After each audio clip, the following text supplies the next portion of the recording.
bienvenue dans votre émission, bienvenue dans votre émission, bienvenue dans votre émission La Réunion Léla, La Réunion Léla, La Réunion Léla.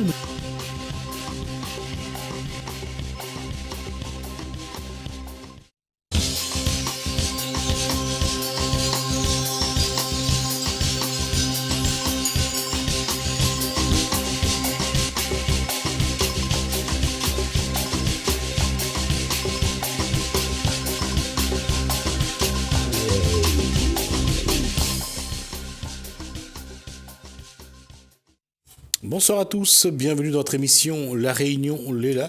On va prendre toute cette émission, on va ouvrir une page qui va sans doute faire parler dans les chaumières. On va aborder quelque chose qui n'est pas courant, dont on parle sans doute, mais pas au sens habituel. On va parler du chanvre. Et quand on dit chanvre, là on dit pas chanvre indien, on va dire Cannabis sativa. On va voir qu'est-ce que cette plante a au faible THC, voir un petit peu si c'est aussi porteur que certains le disent aujourd'hui, et on va voir pourquoi et comment, et est-ce que c'est possible un jour à La Réunion d'avoir des champs de chanvre pour produire de la nourriture, pour produire des fibres, pour produire du cosmétique. On voit ça dans Cosman Réunionnais.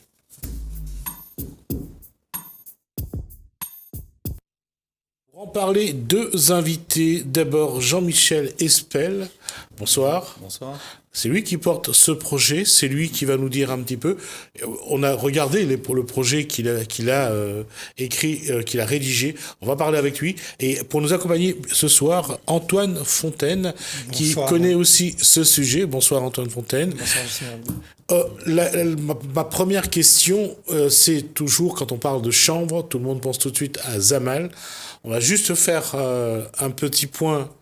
Je vous le dis parce que je l'ai vu sur Internet, hein, je ne savais pas, donc j'ai dû aller me renseigner. Zamal vient de... Ah, c'était local, hein. Non, je ne sais pas vraiment. Non. Alors, il semblerait que ça vient de Madagascar, de Jamala. D'accord. Ah, d'accord. Donc, que le Réunionnais donc, a transformé en Zamal. Ouais. Donc, voilà. Un petit peu comme Salazie, qui est au départ, je crois... Salazoa, quelque chose comme ça. Oui, comme ça, comme silence. Voilà. Donc, pour vous montrer que, voilà, déjà, pour écarter ça, bon, on va dire tout de suite, le fameux cannabis sativa, ce n'est pas le Zamal, le chanvre indien de La Réunion. Tout à fait. Le cannabis sativa, en fait, c'est la même plante, sauf que le taux de THC, la molécule justement qui rend dopant le produit, il est beaucoup plus faible. Il est à 0,02 qui rend... Alors, le THC, c'est donc le tétrahydrocannabinol. Voilà, donc, je ne me trompe pas. Non, apparemment. C'est bien ça. Le tétra.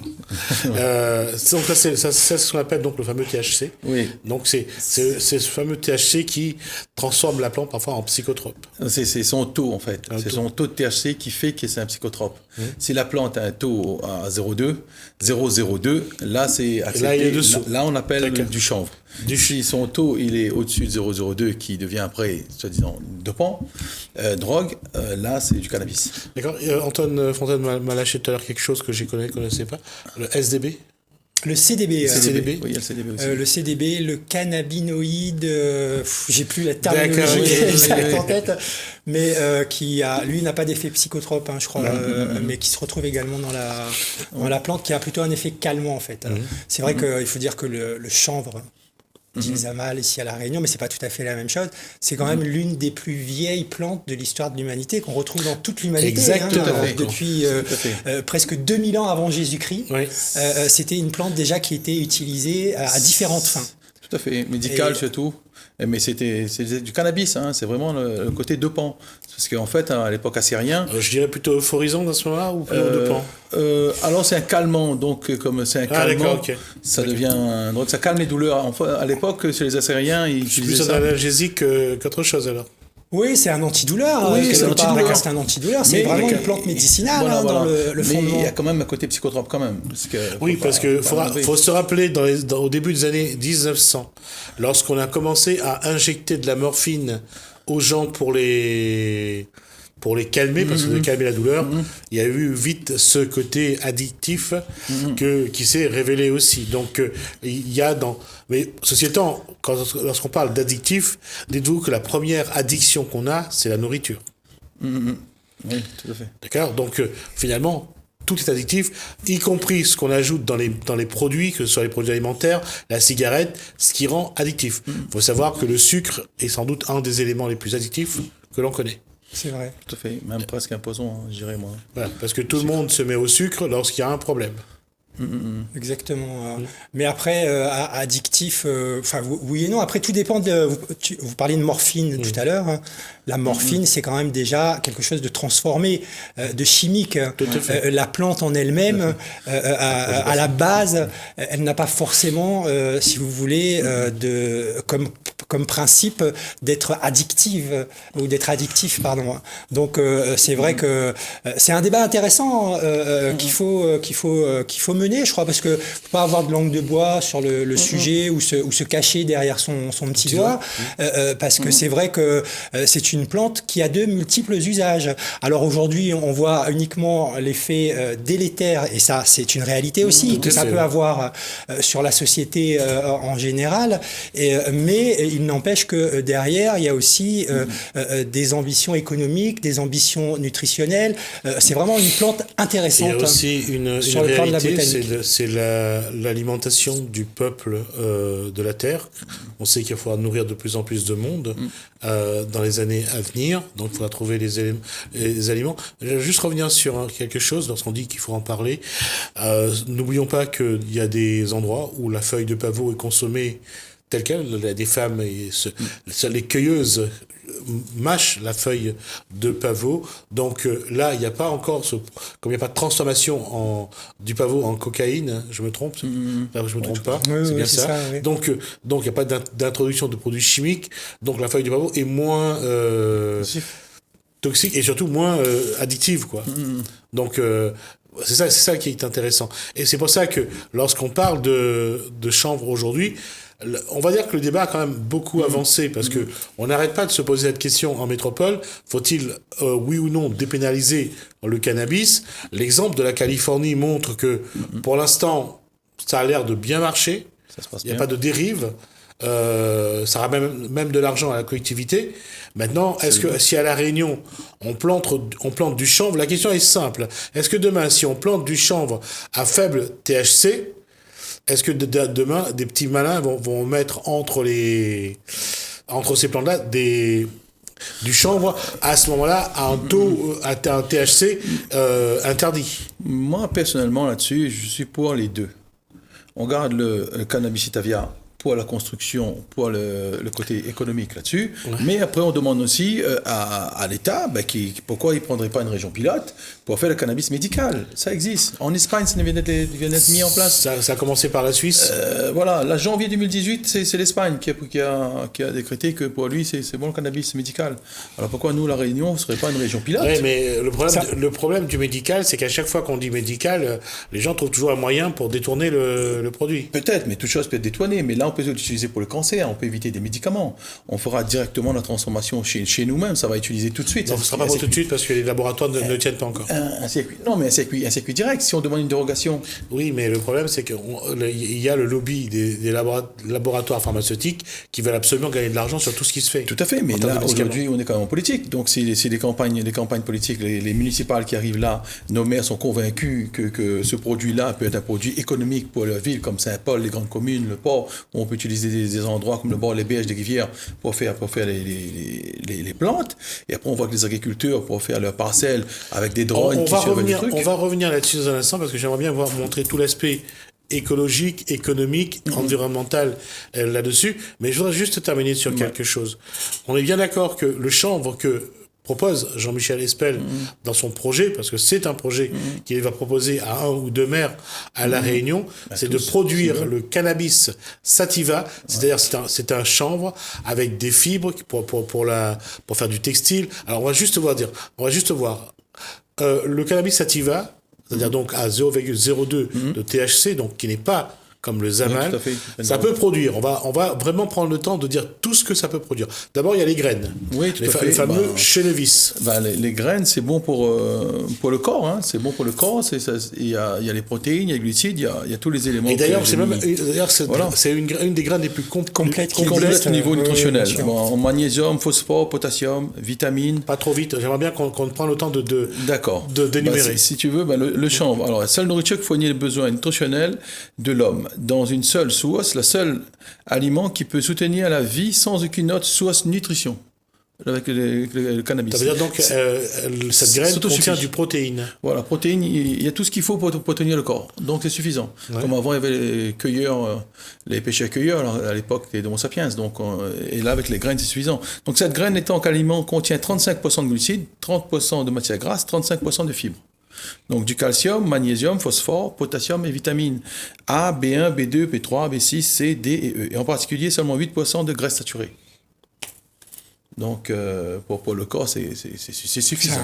Un aliment extraordinaire. Voilà, c'est suffisant. Alors, aujourd'hui, ces graines, bien sûr, on l'envoie comme on en fait avec le quinoa ou d'autres, oui. Ou le blé même, le blé qu'on utilise pour faire, qu'on fait bouillir pour manger. Je veux dire, il y a ils en font des steaks, ils en font ils réduisent en poudre. On voit que déjà l'aliment est déjà rentré dans les habitudes alimentaires de certaines personnes. Tout à fait, tout à fait. À Amsterdam, ils font des cultures de ça. Maintenant, ils travaillent là-dessus à fond. En France aussi, il y a quelques régions qui le font, en Lozère qui le fait. Donc, il y a quelques coopératives qui travaillent alors, là-dessus. selon les documents, soit sur le dossier de Jean-Michel Espel, soit en fonction de ce que j'ai lu, la France est passée de 6000 hectares de chanvre des années 70 à 80. De 80 à 90, ils sont passés à 12 000 hectares de chanvre, ce qui est quand même très intéressant. Ça monte. Et là, maintenant, il y a une école nationale du chanvre qui existe à Métropole. Alors, on va bien préciser, c'est quoi une école nationale du chanvre ? L'école nationale du chanvre, c'est justement que c'est une école qui est agréée quand même par l'éducation nationale, par le ministère de Transition écologique. Donc, c'est M. Rémi Chorda qui est le président de l'école nationale. Et là-dedans, il fait des formations diplômantes, des CAP, des certificats d'aptitude pour travailler sur les engins et pour comment planter le produit. Et ils font aussi maintenant de la construction, c'est-à-dire comment on utilise le chanvre dans la construction avec la chaux pour faire le béton de chanvre. C'est-à-dire qu'aujourd'hui, on transforme donc cette plante qui est séchée à un moment donné, on transforme donc en matériau de construction, un peu comme une pierre finalement. Tout à fait, c'est une pierre, on appelle ça béton de chanvre. Donc, suivant la quantité de chaux qu'on met, soit le béton il est aéré, soit le béton il est plutôt étanche. Donc, ça dépend de l'endroit où on va le poser. Parce qu'on peut faire des toitures aussi avec. Les murs de séparation, des pièces de voiture. D'accord. Ce qui veut dire qu'il faudrait faire un vrai travail de pédagogie pour éviter qu'il y ait des jeunes à fumer les pierres des maisons. Non, moi, je ne sais pas si... bien sûr que le débat, il est complexe à La Réunion, je dirais, parce que on voit bien finalement que l'état de la société réunionnaise en général, c'est une société où aujourd'hui il n'y a aucune perspective perspective d'avenir, et donc il y a une partie importante de la population de La Réunion qui est dans une forme de désœuvrement. Et c'est vrai que je crois qu'il ne faut pas avoir de langue de bois autour de la situation et de la façon d'aborder la question ici à La Réunion. Bien sûr que c'est un problème de santé publique quand on voit qu'on a une grande partie de la population qui s'adonne à ce genre de pratiques autour de l'utilisation du zamal.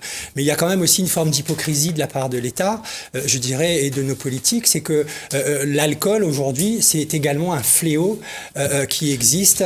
L'usage mêlé de médicaments ensemble qui fait que ces personnes qui n'ont pas de perspective se laissent tomber dans ce genre de pratiques. Complètement. À une déliquescence totale. Complètement. C'est une société à La Réunion aujourd'hui qui n'a pas de perspective. Donc une fois qu'on a dit ça, maintenant, comment on fait pour sortir de ce désœuvrement? Est-ce qu'il y a une volonté quelque part politique, puisque Jean-Michel a abordé la question de la politique, est-ce qu'il y a une volonté politique réelle de sortir la population de cet état de désœuvrement lié au fait de l'absence de perspective, tout simplement de vie et professionnelle? Oui, moi je pense qu'il y a une méconnaissance des politiciens sur le sujet. Alors, avant d'aborder là-dessus, je voudrais revenir sur cette plante. On a parlé de son aspect alimentaire. On a parlé de tout ce qui est produit qui peuvent être fabriqués à partir de cette plante. D'abord, il y a la fibre pour le textile. Je ne sais pas si le textile à La Réunion, c'est un secteur porteur, je pense pas, parce que Germerie, c'est pas évident. Mais donc, à La Réunion, avec la main-d'œuvre, à moins que tout est mécanisé et que là, on peut sortir des vêtements à un coût particulier. Mais par contre, tout ce qui est cosmétique, alors, tous des produits dérivés, Jean-Michel Espel. Il y a pas mal. Il y a le papier qu'on peut faire comment ça, le papier de banque avec. C'est des très bons qualités de papier. Voilà, on va juste rappeler que le premier papier utilisé par Gutenberg pour écrire la Bible a été fait à partir du chanvre. Tout à fait, du papier de chanvre, complètement. Oui. C'est l'une des possibilités de transformation de cette plante. Il y en a plein, en fait. Oui. Et c'est vrai que si on reste dans une perspective économique, s'il y avait un minimum de recherche, d'investissement public quelque part dans la recherche autour du développement d'un certain nombre de produits qu'on pourrait faire avec le chanvre, on parlait des matériaux de construction, ça pourrait être effectivement un potentiel considérable pour La Réunion quand on connaît le prix exorbitant des matériaux de construction, et du béton et du ciment ici à La Réunion.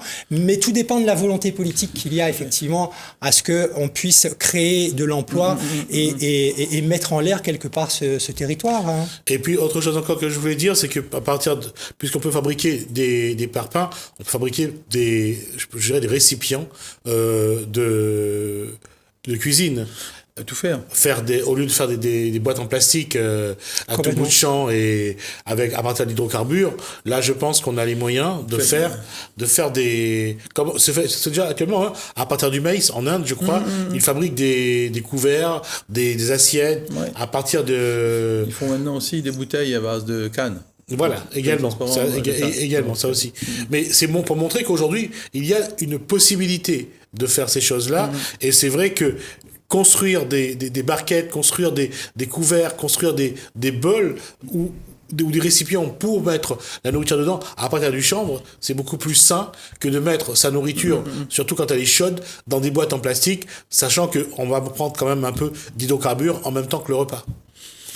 Si je reviens à ce que tu as dit là, tout à l'heure, concernant les politiques, effectivement, pour les roches qui prennent dans la rivière, là aussi, ça génère l'érosion et ça agrandit nos bords de rivière. Nos berges, on n'a plus de berges, regarde la rivière des Pluies. Et puis, à force de trop creuser, regarde à Saint-Joseph, on arrête les carrières parce que ils sont en train de tout abîmer dans nos rivières. Nos rivières ne ressemblent plus à rien. Le pont de la rivière Saint-Étienne, c'est un exemple encore énorme. Il faut qu'ils arrêtent de tirer de la roche dans les rivières. Et ça, c'est vraiment une révolution qui existe déjà depuis plus de 5000 ans. Je ne comprends pas pourquoi aujourd'hui personne se réveille là-dessus et que cette affaire-là existe depuis la nuit des temps. Donc, c'est-à-dire qu'on se réveille dessus, sauf à La Réunion, je dirais, parce que même la France a quand même avancé sur la question. On parlait tout à l'heure d'usage thérapeutique. Aujourd'hui, la France a autorisé quand même, c'était en 2013, dans un décret, l'usage à des fins thérapeutiques du cannabis. Donc déjà, d'une part, il y a eu une avancée à ce niveau-là, et il y a un médicament qui existe sur le marché aujourd'hui qui permet de soigner la sclérose en plaques, donc je crois que j'appelle le Stavis, justement du nom du chanvre. Donc il y a quand même une avancée, on va dire, à ce niveau-là. Il y a des expérimentations qui sont menées en France sur le territoire hexagonal sur la culture de chanvre, de cannabis, etc. C'est vrai qu'un territoire comme La Réunion, qui est un territoire tropical, même l'ensemble des territoires tropicaux, où la plante pourrait trouver un terrain propice, on va dire, à son développement, il n'y a pas d'idée en fait derrière de lancer ce type de projet. Lorsqu'on sait que quand même il y a 30% de chômage à La Réunion, si c'est pas plus encore, c'est les chiffres officiels, de se dire qu'il n'y a pas de volonté politique aujourd'hui de créer finalement une nouvelle filière quelque part, qui en même temps permettrait de répondre aux besoins de la population réunionnaise sur le plan de l'alimentation, sur le plan des matériaux de construction, et qui permettrait aussi d'envisager l'exportation d'exportation, pour permettre de faire rentrer des devises. C'est quand même ça, je veux dire, le système économique. On voit bien que c'est le néant, quoi, en fait. Dès lors qu'on aborde ce type de sujet, on nous renvoie en plus au fait que, et ça c'est une réalité aussi, que la société réunionnaise est en train une partie en tout cas, est en train de mourir par rapport à l'usage de ces drogues. Mais il n'y a pas que le cannabis, il y a l'alcool, il y a les médicaments, tout ce qu'on disait tout à l'heure. Mais tout ça parce que les gens n'ont pas de perspective d'avenir quelque part. Donc est-ce que c'est pas le rôle des politiques de fixer un cap? La Réunion, on est en train de rentrer dans le 21e siècle. Est-ce qu'on va continuer à être un territoire complètement dépendant de l'extérieur pour pouvoir vivre? Je crois qu'il faudra attendre que au niveau national, puisque tout à l'heure Jean-Michel parlait du fameux amendement de Jean-Paul Virapoulet, tout le monde à un moment ou un autre élève comme un épouvantail en disant si on n'enlève pas cet amendement on fera plus rien à La Réunion.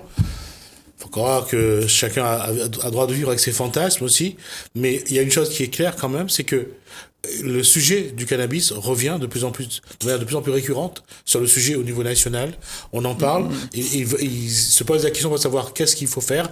Mais la question n'est pas sur le chanvre, le cannabis sativa, c'est sur ce cannabis où le THC est assez élevé pour qu'on puisse en faire un psychotrope. Et la question revient de plus en plus.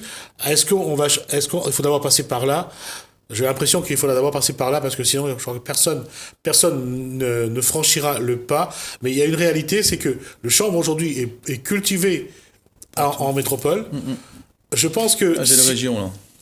Je pense que si demain la Réunion, si un individu, je pense qu'il faudra qu'un individu tente d'abord l'expérience. Je pense qu'aucun politique n'aura.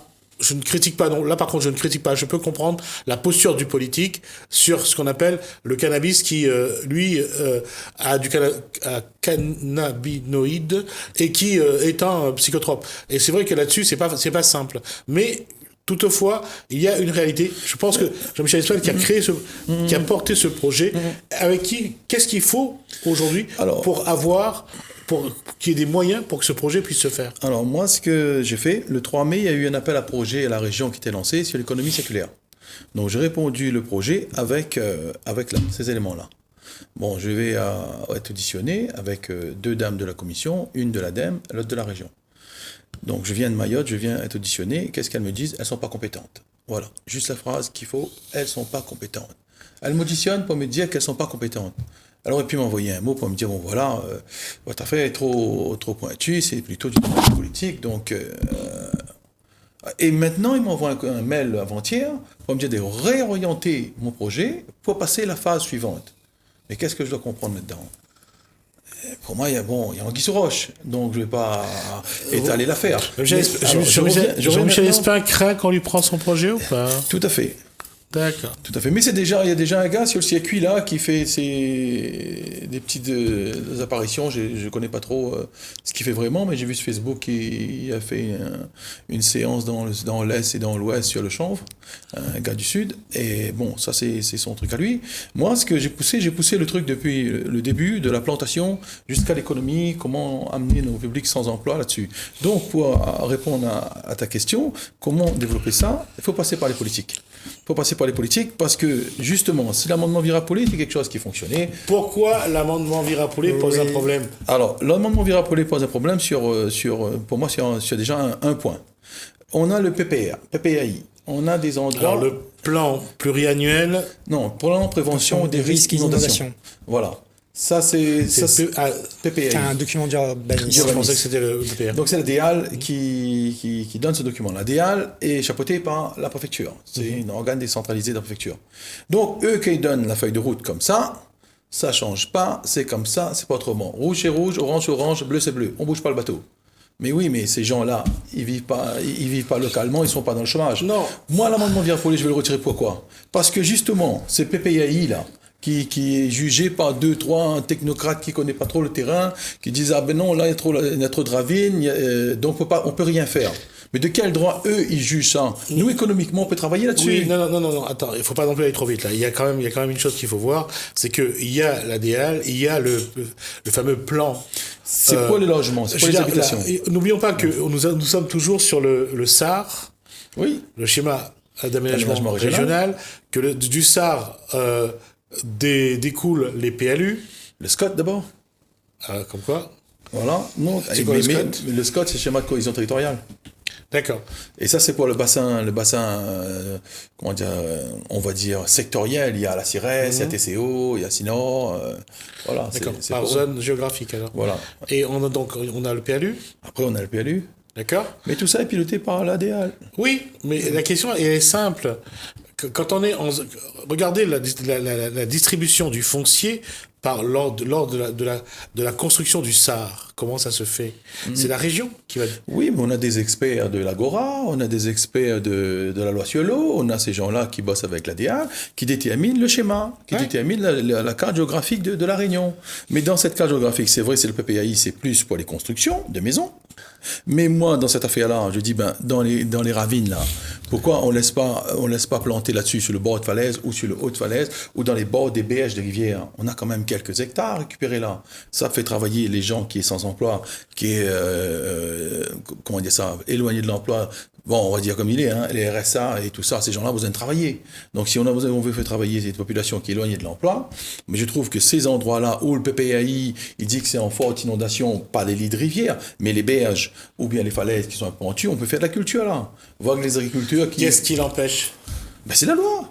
C'est la loi qui les empêche, qui ne peuvent pas faire ce travail-là. Je ne suis pas tout à fait d'accord. Pas forcément, je dirais. Ouais. Je ne pense pas que ce soit forcément la loi. Il y a une chose, les empêche. Lois. Mais après, il y a aussi... Je dirais, s'il y avait une volonté politique à La Réunion de créer de l'emploi, depuis 40 ans, ça se saurait quand même. Oui, il n'y a pas de volonté politique de créer de l'emploi. Quand on parle de l'amendement Virapoulet, là, je vais me retrouver à défendre l'amendement Virapoulet. C'est quand même un comble. Moi qui ai appelé justement aussi dans le débat des législatives il y a 2 ans à sa suppression, l'amendement Virapoulet ne bloque pas tout. Mais il bloque une partie. Il y a un certain nombre de choses aujourd'hui que nos élus locaux peuvent faire en demandant au gouvernement un certain nombre d'adaptations. Ce qu'il ne fait pas. Dérogation. Ce qu'il ne fait pas aujourd'hui. Donc, c'est-à-dire qu'on est sur un problème de volonté politique. Il n'y a pas de volonté politique de créer de l'emploi à La Réunion. Ça, c'est clair, net et précis. On préfère maintenir l'assistanat parce que c'est tellement plus simple pour nos élus, pour maintenir leur poste, que les gens viennent les voir pour avoir un petit contrat, un petit logement, etc. Donc, aujourd'hui, moi, je pense que cette initiative, elle peut être que dans le cadre du privé. Aujourd'hui, je ne pense pas que la loi empêcherait de développer la culture du chanvre à La Réunion comme on veut faire sur des terrains privés. On peut faire chez le privé, chez le public aussi. Voire même avec des financements privés, je dirais. Parce que le public ici à La Réunion, si on s'intéresse au circuit des financements publics, c'est un circuit qui est complètement corrompu. De toute façon, si vous n'êtes pas en cheville avec un élu qui est en place, vous n'avez pas les financements pour le faire. Donc c'est effectivement l'une des raisons qui a fait que les Gilets jaunes sont descendus dans la rue au mois de novembre. Mais il y a une initiative, il y a une autre organisation à mettre en place, une autre façon de penser peut-être le projet qui ne nécessite pas l'intervention du public. Il faut le public se mêle. Il n'y a pas d'autre choix que le public se mêle parce qu'on a trop de chômeurs de longue durée. On a plus de 180 000 chômeurs à La Réunion. Donc si je continue juste sur mon état, la première état c'est ça, c'est ramener les terrains avec les parcelles, les bords de rivière, comme la loi sur l'eau dit qu'il faut protéger les berges. On peut faire travailler les gens là-dessus. Deuxième point, les agriculteurs qui souhaitent changer de culture, c'est-à-dire de passer à la canne, au chanvre, comment garder leur pouvoir d'achat. C'est surtout ça la question majeure pour que les agriculteurs s'intéressent à ce produit-là. Et le temps qu'ils plantent, le temps qu'ils cultivent, le temps qu'ils transforment, le temps que ça devient rentable dans leur vie de tous les jours. On va dire c'est une histoire de 2-3 ans. Donc qui va financer ça? Mais c'est ça, c'est le Grenelle de l'environnement. D'accord, alors je vois où est la question que pose Jean-Michel Espel. On va y revenir. Je vais d'abord faire une coupure pub. Bienvenue dans votre émission. Bienvenue dans votre émission. Bienvenue dans votre émission. La Réunion Léla. La Réunion Léla. La Réunion Léla.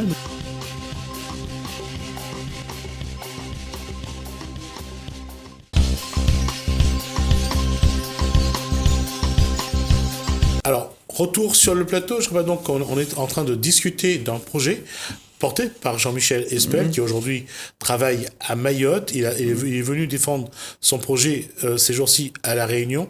Et c'est avec lui qu'on voit un petit peu les obstacles face à ce projet. Et pour nous accompagner, Antoine Fontaine, qui lui aussi s'intéresse aussi à l'agriculture. Il faut rappeler que c'est lui qui a porté le combat du CEMAC, concernant le parc national. Concernant le parc national et surtout les activités au cœur du parc. Du parc national, tout à fait. Et notamment les activités agricoles. Aujourd'hui, le collectif, après un conflit avec le parc national, a obtenu une autorisation d'exploiter dans le cœur du parc une parcelle qui est complètement exempte de tout produit chimique, qui n'est plus cultivée depuis de nombreuses générations, et pour la culture de plantes médicinales. C'est clair qu'aujourd'hui, il y a du foncier agricole pour mener ce type d'agriculture à La Réunion. Et je pense que le fait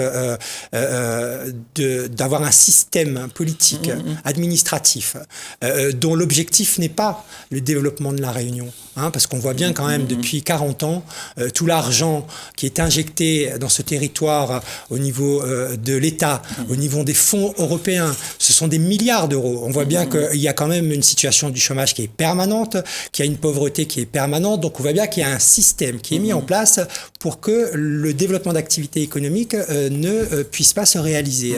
Quand je disais qu'il ne faut pas penser au public, c'est que je pense que s'il y a aujourd'hui des personnes privées, et il y a tout un tas de dispositifs qu'on peut mettre en place finalement, même par rapport au financement de ce projet. À mon avis, on a plus de chances d'y arriver que de vouloir solliciter forcément le circuit habituel des subventions publiques, parce que le circuit habituel des subventions publiques, il ne sert pas à développer de l'emploi, il sert à enrichir quelques individus. Tout à fait, mais moi là-dessus, le circuit habituel actuellement, moi je demanderais un audit. Comment ça se fait qu'il y a eu 177 millions d'euros européens qui n'ont pas servi sur aucun projet? Donc, qui n'a pas travaillé là? Je ne pense pas qu'il n'y ait pas des projets. On est sur le FEDER ou le FEOADR? Je pense que c'est le FEDER. Il vaut mieux passer sur le FEOADR, je pense.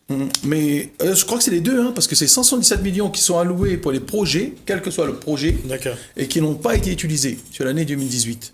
Et Annick Girardin remet encore le point sur la table. C'est à vous les régions qui doivent proposer des choses. Donc, c'est clair, il y a le pognon, il y a la main-d'œuvre, les acteurs. Maintenant, c'est le lien. C'est fonctionnaires, justement, qu'est-ce qu'ils font comme travail. Mais il faudrait faire un audit à leur niveau, pas forcément au niveau des élus, mais de ces fonctionnaires. Pourquoi vous êtes. C'est quelque chose d'important pour vous d'aller vers l'argent public pour financer ce projet? Parce qu'il y a de l'argent public. Et c'est le public qui fait développer l'activité. Comment on fait pour un agriculteur qui passe de la canne au chanvre pour qu'il garde son pouvoir d'achat, pour qu'il arrive demain à être rentable avec le chanvre? Il faut un certain temps. Dans le manuel, il dit au moins un minimum entre 6 mois et 1 an, mais si on cultive, il faut vraiment cultiver, mais il faut au moins 2 ans pour récupérer quand même une manne de produits. Après, il faut quand même prendre les ateliers pour faire les transformations. Donc ça aussi, il faut qu'on fasse ici au moins des ateliers de transformation. C'est pour ça que M. Rémi Choroda, il m'a branché avec les coopératives qui existent en métropole pour dépailler le chanvre, pour transformer le chanvre comme on veut, soit en tissu, soit on peut le faire aussi en béton, donc pour nous montrer comment transformer tout ça, et mettre toutes les usines de transformation ici, mais tout ça a un coût. Tout ça rentre dans le cadre des Grenelles d'environnement, puisque le Grenelle d'environnement dit les produits, les marchés innovants, les nouvelles économiques, ils financent. Il y a 177 millions qui n'ont pas été utilisés. Donc pourquoi pas aider ça avec nos agriculteurs ici, locales? Et après aider les petits gars qui sont éloignés de l'emploi pour que tout ce monde-là revienne dans le champ de l'activité et qu'on développe cette économie. C'est une économie qui va changer tout. Regarde, maintenant, il fait des diplômes sur la construction et les formations, c'est là tout récent. Essayez de contacter les élus pour mettre des gens à nous dedans. Mais bon, voilà. Faut montrer ça, oui, bien sûr. Histoire de voir un petit peu, même si vous n'arrivez pas à le lire, voilà, effectivement, c'est un diplôme professionnel. Mais la question, et c'est peut-être là que ça va être votre problème finalement, parce que à vouloir inciter, motiver les collectivités publiques à vous suivre, si vous ne suivez pas, c'est mort.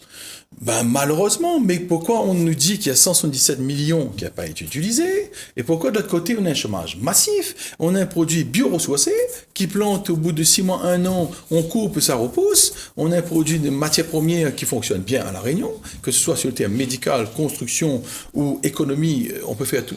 Mercedes et BMW fait leurs intérieurs de porte de voiture avec ça. Monsieur Ford, en 1941, il fait carrément une voiture avec du chanvre.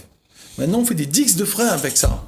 Donc, on peut faire n'importe quel type de matériau. N'importe. Il y a une chose où Jean-Michel Espal est conscient quand même que les politiques ne vont pas bouger maintenant. Ben, ils n'ont pas trop le choix. Là, c'est les élections de mars qui arrivent. Non, c'est pas qu'ils n'ont pas le choix. C'est que ils ne voient pas aucun intérêt là-dedans. Mais pour eux, il n'y a aucun intérêt là-dedans. Mais les politiciens, le but à eux, c'est de faire travailler public, pour que les impôts rentrent. Donc, si on veut payer les impôts... Si c'était vraiment le but des politiciens, ça se saurait déjà. Oui, mais quand on les entend dans la campagne, ils parlent toujours d'emploi. Mais oui, mais c'est pour ça que les gens ne vont plus voter. Tout à fait, mais je veux dire, pour moi, c'est ça le drame. C'est comme une chatte, on amène ça à nos politiciens, là, il y a l'élection de mars qui arrive. Si vous êtes avec nous, c'est super. Si vous n'êtes pas avec nous, ben malheureusement, on va demander à la population de dire autrement. Il faut faire des réunions de concertation dans les quartiers, dans les cases, pour les expliquer le produit. Il faut quand même expliquer les gens. Pas tout le monde a la connaissance de ce produit-là. Expliquer ça dans les... C'est prévu aussi dans le Grenelle de l'environnement. Il y a des sous que c'est prévu pour ça, pour aller informer les gens et après expliquer cette affaire-là. Il y a 177 millions, mon Dieu, mais 177 millions, tu as tout les autres, mais il peut y avoir quelques millions pour nous. Combien d'argent dans ce projet-là pour démarrer le projet? On ne peut pas estimer comme ça puisque c'est un produit innovant. Donc il faut déjà qu'on voit où on va planter, qui va planter, la surveillance des plantations. Il y a aussi une chose quand même. Il y a quand même un travail en amont. D'accord, on peut faire pas mal de produits à partir du chanvre, mais comment les écouler, comment les vendre, comment faire en sorte que ce soit rentable? Notre marché local. Là-dedans, il y a des vêtements, il y a des produits cosmétiques, il y a des pièces de voiture qu'on peut faire. À quel coût? Le coup, si, comme je vous dis, dans les 177 millions, on prend un temps de 3 ou 5 ans pour amorcer le développement de ce produit, je pense que pour avoir un coût quand même très faible, puisque c'est nous qui produisons, on vend sur place. C'est juste le coût de la... Justement, le coût de main-d'œuvre est élevé à La Réunion par rapport à Maurice et à Madagascar. Tout à fait, mais ces produits-là, comme c'est avec des machines, qu'on les coupe, qu'on les transforme, on passe dans les fibres et tout ça, donc on a un coût, un investissement qui va être un peu fort, mais après, je pense qu'à la vente, on va quand même être concurrentiel avec... Est-ce qu'il y a eu des calculs là-dessus? Est-ce qu'il y a eu des calculs sur le coût de production, le coût de transformation et le coût du produit à la vente? C'est fait sur la métropole, mais ici on peut pas le faire. Mais c'est pour ça qu'il faut... Combien se vend un parpaing en métropole? De chanvre? Ici à La Réunion, non, j'ai pas le prix qu'ils vendent, parce que là ils travaillent en sécu fermé. Avec eux, quand ils ont leurs clients de bouche à oreille, c'est pas encore arrivé comme les gens arrivent avec le camion. Marché. Oui, les gens arrivent avec le camion, ils chargent dedans. Non, parce qu'après, il y a les normes de construction, il faut que les gens qui construisent, ils connaissent, ils ont les normes, et tout ça, ça se fait pas du jour au lendemain. Mais lui, l'École nationale du chanvre, ce monsieur-là, il est prêt à monter une filière ici, on peut travailler avec l'AFPA en cycle court, on peut travailler avec l'Éducation nationale en cycle long, former les gens pour le métier de demain. Pourquoi partir absolument sur une posture publique, alors que finalement... Peut-être que certains privés pourraient avoir envie de le faire. La plupart des privés, comme c'est innovant, ils ne savent pas, ils veulent voir d'abord. Donc mettre les sous dans un truc qu'ils ne connaissent pas, qu'on ne maîtrise pas, on ne sait pas combien de temps ça va prendre, ça, ils ne veulent pas trop. Mais par contre, c'est prévu dans les Grenelles de l'environnement que l'État met des sous pour les produits innovants, et là, on explique le cheminement. On a des gens de métropole qui font ça depuis pas mal d'années, qui est prêt à venir ici, monter une filière ici, et transformer ici. Je sais pas, si par exemple la région, dans ses projets, il met 4-5 millions, on prend une région pilote pour faire 2-3 hectares ou une dizaine d'hectares, et après on prend le matériel en coopérative là-bas, on achète une machine, on met ici, une machine ou 2 machines, on travaille avec un artisan qui vient travailler, ou la chambre d'agriculture, s'il veut travailler sur le projet aussi, on demande à la chambre d'agriculture de se mettre dedans et de nous donner un endroit. Parce que l'investissement est important, parce que entre les fibres pour le textile, l'alimentation avec les graines, c'est pas beaucoup de choses. La cosmétique. Quand tu regardes sur ce document-là, les chènevreuils, c'est comme ça, c'est empaqué comme ça. Après, il met ça comme une bétonnière, il mélange ça avec la chaux. Boum, il fait son mortier. L'huile et les graines, je veux dire, ça, c'est pas des... Pour transformer ça, il faut pas beaucoup de matériaux. Et regarde un peu comment le chènevreuil il est. Et lui, le gars, il fait son mortier avec. Mais je pense qu'en transformation même, il n'y a pas gros matériel. Là, c'est des jeunes qui sont en train de se mettre encore là-dessus. Et ça, c'est la deuxième partie du dossier que je devais remettre à la région. Qu'elle me dit, faut réorienter. Ça en est où aujourd'hui avec la région? Je sais pas quoi leur répondre. Ils me demandent de réorienter mon projet. Je trouve ça un peu bizarre. À la base, elles me disent qu'elles ne sont pas compétentes. Et après, elles me disent qu'il faut réorienter mon projet. Mettre sur une clé USB ou sur format papier. C'est-à-dire que je mets le projet, la suite de mon projet, parce que ça, c'était le premier. Et ça, c'est le deuxième. elle veut que je mette ça sur une clé USB ou sur un format papier. Alors qu'à la base, quand j'étais à l'entretien, elle me dit qu'elles ne sont pas compétentes. Alors qu'est-ce que je dois comprendre? Ah, elle voudrait que vous leur apportiez le dossier numérique. Voilà.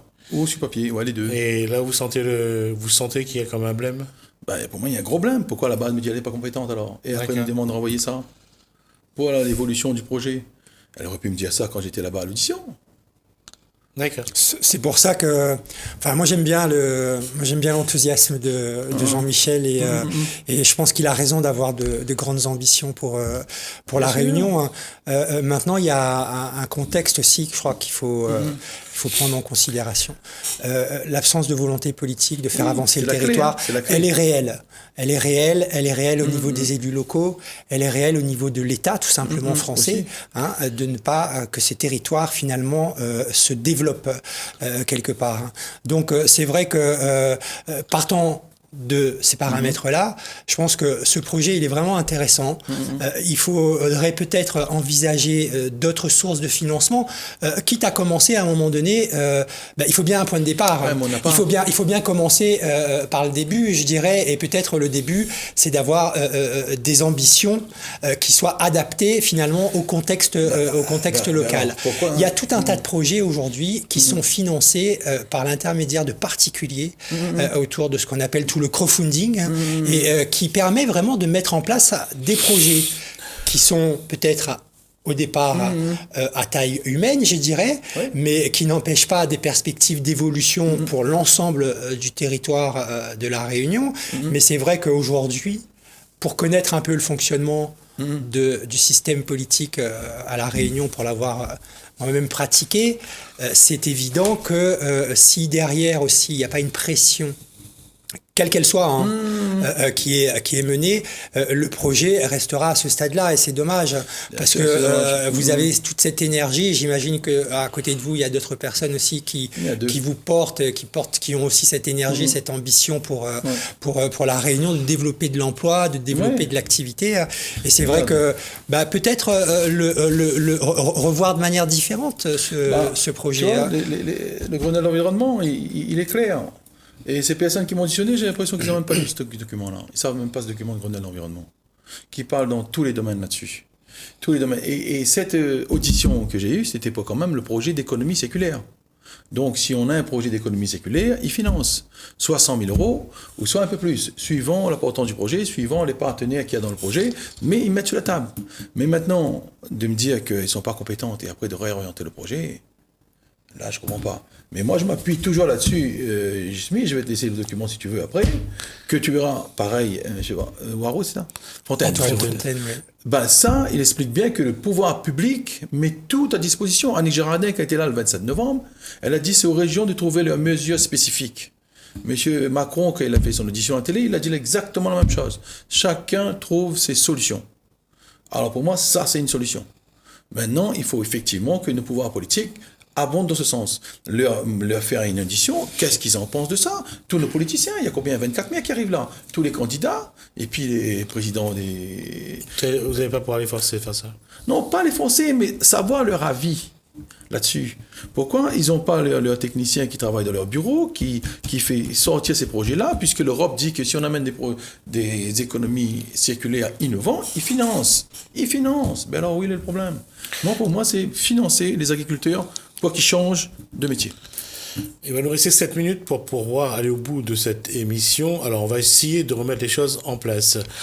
On a vu que ce produit, que le chanvre, le cannabis sativa, à très faible taux de THC, et donc un produit à partir duquel on peut faire beaucoup de produits. On a parlé de cosmétiques, on a parlé de vêtements, on a parlé de matériaux de construction. Matériaux de construction, je pense qu'il y en a d'autres. Est-ce qu'on pourrait les donner déjà? Si, j'aimerais bien tout ce qu'on peut faire avec. Tout ce qu'on peut faire avec, j'aimerais bien. Voilà. Utiliser le papier pour le textile, réduire la contamination des eaux usées, le fait obtenir du chanvre réduit le besoin d'acide réduit en pâte, sa couleur, ça c'est pour pareil. L'huile de chanvre, il y a de l'huile de chanvre aussi, extrait d'huile de chanvre biodégradable pour les peintures, je disais pour l'histoire de Marie Fonda pour la voiture. L'écorce d'acide de chanvre contient des fibres qui sont les plus longues et les plus dures. La fibre de chanvre absorbe, c'est quand même un produit absorbant pour le soleil. donc il réfléchit moins. Et c'est un isolant aussi. Il est plus dur que le coton. Le lin, polyester, est utilisable dans de nombreux domaines. Alors, plus dur que le coton et 100 fois plus dur que le lin, je crois, plus solide que le lin. Ouais, plus solide que le lin, je crois. Donc, c'est pour montrer que ce produit-là est un produit qui est réel aujourd'hui et qui est sur... Qui existe, et qui est déjà plus qu'à l'état expérimental dans certaines régions du monde. La question, c'est de savoir aujourd'hui, est-ce que ce projet peut se faire à La Réunion, d'une part, est-ce que ce projet peut se faire avec ou sans les politiques? Je pense que c'est la question qui va se poser avec le temps. Et on va, nous, se dire une chose, c'est que le projet, en tout cas, il est validé par des instances nationales, apparemment. Il y a même des diplômes qui peuvent être faits. Mais la question, et là, Antoine Fontaine a raison de poser la question, c'est comment faire en sorte pour que ce projet-là commence à la rigueur, à titre expérimental, mais à titre privé.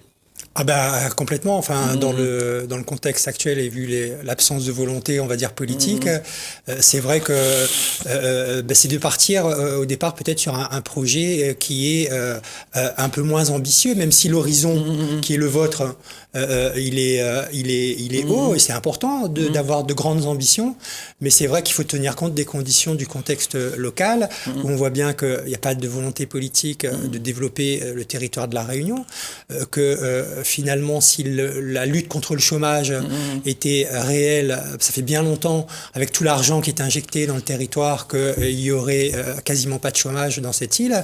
On a préféré mettre en place la Sistana. Et donc, la Sistana qui alimente les politiques en place. Et donc, c'est un territoire qui est dans un contexte morbide, finalement. Hein. On ne produit rien. Les gens n'ont pas de perspective. Donc, ils tombent dans un certain désœuvrement en utilisant tout un tas de substances, que ça soit le zamal, l'alcool, les médicaments, etc., tous les psychotropes, pour oublier justement cette absence de perspective. Tout à fait. Donc c'est vrai que c'est un débat qui est quand même nécessaire aujourd'hui dans la société réunionnaise. C'est une culture qui a de multiples propriétés et qui permettrait effectivement de créer de l'emploi. Je pense que le fait de l'aborder dans cette émission, c'est déjà permettre à ce que le débat avance sur la question, parce que les Réunionnais me parlent beaucoup quand même de cette culture du zamal. Hein.